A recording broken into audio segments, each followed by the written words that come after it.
Hi guys! So, it's Luto Seria again. Ayan, so nakaraan nagluto tayo ng pork tonkatsu.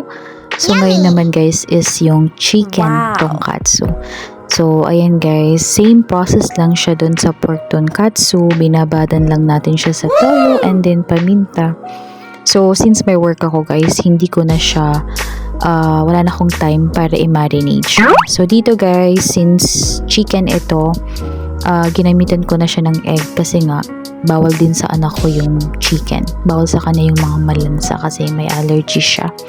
So, ayan guys, yan, inano ko na siya sa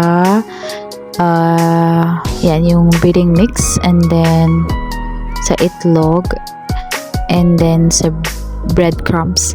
So, mas maganda talaga siya guys pag itlog yung ginamit kasi nga feeling ko mas malasya siya, mas maganda siyang iluto.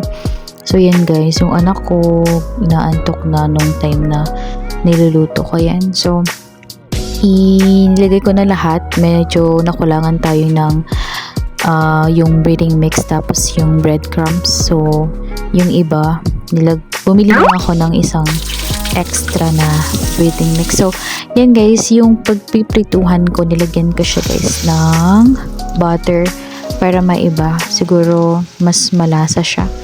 So, medyo natagalan yung init ng kawali. So, ang bilis niyang naluto. So, yan guys yung natira dun sa naubusan ng breadcrumbs. So, ito na yung final natin na chicken tonkatsu. So, nagluto din ako guys ng ito yung patatas tapos yung carrots para meron siyang side dish para naman na iba. Hindi puro karne ng manok yung kainin natin. So, ginisa ko lang siya guys sa butter para yan. And then yung sausawan guys nung chicken tonkatsu is yung ketchup and then yung mayonnaise. Pinaghalo ko lang. Ayan guys, yung ating ulam for today's video. Thank you for watching guys. I hope you like it. Please like and then comment and share. Thank you so much. Bye-bye.